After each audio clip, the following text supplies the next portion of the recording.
नमस्ते। एक बात अक्सर हम सुनते थे कि जरूरी नहीं है कि सत्ता परिवर्तन के बाद किसी प्रदेश या देश की हालात में सुधार आए। बदलना वहां के लोगों को पड़ता है। और जिस तरह बिहार में भले ही प्रचंड जीत, तमाम परेशानियों के बावजूद एनडीए को मिली, फिर से नीतीश कुमार मुख्यमंत्री बने, लेकिन जनता की जो मांग रही पूरे चुनाव में, अ, उस पे अब सरकार कहीं ना कहीं खड़ी उतरते दिख रही है। क्यों? क्योंकि कल कल ही नीतीश कुमार ने एक बड़ी बैठक की है और उसमें उन्होंने एक बड़ा फैसला लिया है। वो फैसला ये है कि अगले 5 वर्षों में 50 लाख करोड़ रुपए की इन्वेस्टमेंट बिहार में होगी। ये इन्वेस्टमेंट अलग अलग सेक्टर्स में होंगी। एमएसएमई को बढ़ावा दिया जाएगा, इसमें सरकार अपनी तरफ से भी फंड्स अलॉट करेगी। इसके अलावा food parks, mega food parks, और सबसे बड़ी चीज जो डिफेंस कॉरिडोर है उत्तर प्रदेश तक जो पहुंचा, अब वो बिहार में डिफेंस कॉरिडोर शुरू किया जाएगा, जिसमें अभी बात चल रही है कि शायद ब्रह्मोस के निर्माण का भी एक फैक्ट्री बिहार में बनाया जाएगा। और कुल मिला के टोटल 4 डिफेंस कॉरिडोर बिहार में स्थापित किए जाएंगे, जिसमें गोला बारूद और भी जो गोली होते हैं, बंदूक, इन सब के अलग अलग कॉरिडोर बनाए जाएंगे। अब ये बड़ा क्यों है, इस पे हम लोग को बात करनी होगी। और ये इतना गंभीर विषय है क्योंकि यही नीतीश कुमार है जो एक समय में कहते थे कि बिहार लैंडलॉक्ड स्टेट है, यहां जो फैक्ट्रीज हैं, जो कंपनियां हैं, वो नहीं आ सकती हैं। लेकिन जिस तरह से 2025 विधानसभा चुनाव से पहले लोगों का मूड दिखा बिहार में, लोग चाहते थे कि बिहार अब हो गया, जो बेसिक इंफ्रास्ट्रक्चर है वो बिहार में हो गया, उस पर लगातार काम आगे चलता रहेगा। लेकिन जिस तरह से पलायन को लेकर एक बड़ा मुद्दा उठा और उसके बावजूद भी नीतीश कुमार को ही लोगों ने समर्थन दिया, उसके बाद नीतीश कुमार और जो पूरी एनडीए सरकार है वो ये समझ गई कि उनको अब उन जनता की मांग को पूरी करने की जो उन्होंने मैंडेट दिया है वो इसीलिए दिया है, और क्योंकि उन पे भरोसा था इसलिए दिया है।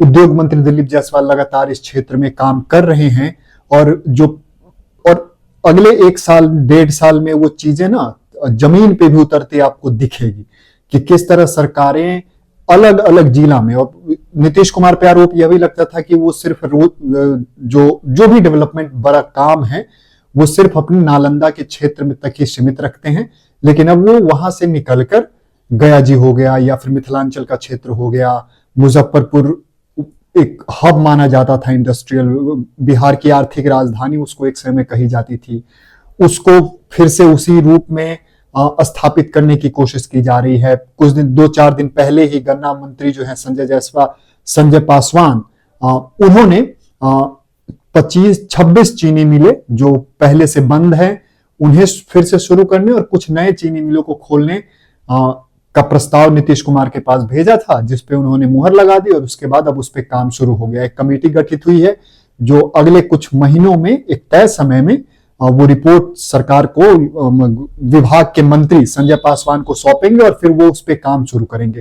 तो इसमें समय लगेगा, मतलब 1-1.5 सालों में ये काम आपको कहीं ना कहीं बिहार में दिखने लगेगा। इसके अलावा जहां तक फैक्ट्रीज की बात है तो बेगूसराय में फैक्ट्रीज खुले हैं, बिहार के अन्य हिस्सों में भी एथेनॉल से जुड़े फैक्ट्रीज खुले हैं, लेकिन आईटी पार्क वगैरह बिहार में जिस तरह की मांग थी वो अभी तक नहीं आई थी। अब उसके लिए काम शुरू हुआ है, आईटी पार्क्स को बुलाया जाएगा। इसके लिए इन्वेस्टर्स को इन्वेस्टर समिट, जैसे यूपी में आप देखते होंगे कि हर साल इन्वेस्टर समिट आयोजित होता है, उसमें देश और दुनिया के बड़े बड़े उद्योगपति आते हैं और वो इन्वेस्ट करते हैं उस प्रदेश में, हर प्रदेश करवाता है। तो बिहार में भी ये अब शुरू होने वाला है। सबसे बड़ी चीज ये है ना कि वही नीतीश कुमार हैं जो एक समय कहते थे कि बिहार में फैक्ट्रीज नहीं आएंगी, वही अब अगले 5 साल में एक रोड मैप, एक लक्ष्य उन्होंने रखा है सामने सरकार के कि 50 लाख करोड़ का एक इन्वेस्टमेंट हमको बिहार में अगले 5 साल में करना है। और अगर ये सफल हो जाती है तो फिर आप समझिए बिहार की पूरी दिशा बदल जाएगी। बिहार में इंफ्रास्ट्रक्चर, बेसिक इंफ्रास्ट्रक्चर बहुत अच्छा है, उस पर लगातार काम होता है और वो काम होता रहेगा।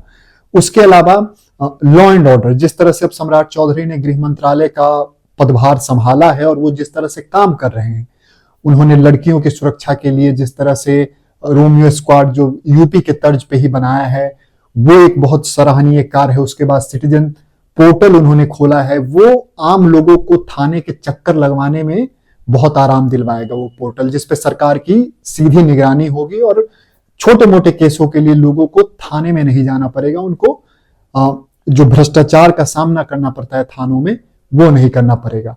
तो बेसिक चीजें एक तरफ सरकार कर रही है, पैरेलल ही जो फैक्ट्रीज और जो रोजगार और जो पलायन की समस्या बिहार में लंबे समय से रही है उस पर भी सरकार साथ साथ काम कर रही है। बिहार में है स्कोप, बहुत ज्यादा स्कोप है। बिहार में वर्कफोर्स है, स्किल्ड वर्कफोर्स है। यही स्किल बिहार के बाहर जाके किसी अन्य राज्यों में काम करती है, बहुत अच्छा काम करती है, वहां पे बिहार के लोगों की बहुत मांग होती है। लेकिन बिहार में वो चीज आज तक स्थापित नहीं हो पाई, क्योंकि इसमें साफ है कि सरकारें जो रही, नीतीश कुमार भी 20 साल से रहे, उनकी इच्छा शक्ति जो है वो उस तरह की नहीं दिखी कि वो वहां पे जाके काम करे या फिर उस क्षेत्र में काम करे। लेकिन अब कहीं ना कहीं वो चीजें शुरू हो गई। और सबसे बड़ी चीज की जो एनडीए की सरकार है उसमें नरेंद्र मोदी केंद्र में है, और नरेंद्र मोदी को जिस तरह से लोगों ने इस बार समर्थन दिया है, भाजपा को समर्थन दिया है, वो इस चीज को अपने भविष्य को सिक्योर करने के लिए वो ये काम बड़े स्तर पे करेंगे। सम्राट चौधरी ने पिछले दिनों ही गृह मंत्री से मुलाकात की, उप मुख्यमंत्री बनने के बाद ही, अपने पदभार को संभालने के बाद ही। और उद्योग के क्षेत्र में बिहार में आने वाले समय में बहुत बड़े स्तर पे काम होगा, और वो हर जिले में होगा। हर जिले के तौर पे एक एमएसएमई सेक्टर बनाया जाएगा। जिस तरह से यूपी में 1 डिस्ट्रिक्ट 1 प्रोडक्ट है, उसी तरह बिहार के हर जिले में कहीं ना कहीं कोई ना कोई फैक्ट्री, छोटा बड़ा जो भी हो, बिहार में खोला जाएगा। आपका इस पे क्या राय है? सरकार जो काम कर रही है खासकर इंडस्ट्रीज को लेके, उस पे आप क्या सोचते हैं हमें जरूर बताइएगा। अगर आप चैनल पे नए हैं तो सब्सक्राइब जरूर कीजिएगा, और वीडियो अच्छी लगी तो लाइक जरूर कीजिएगा। बहुत बहुत धन्यवाद।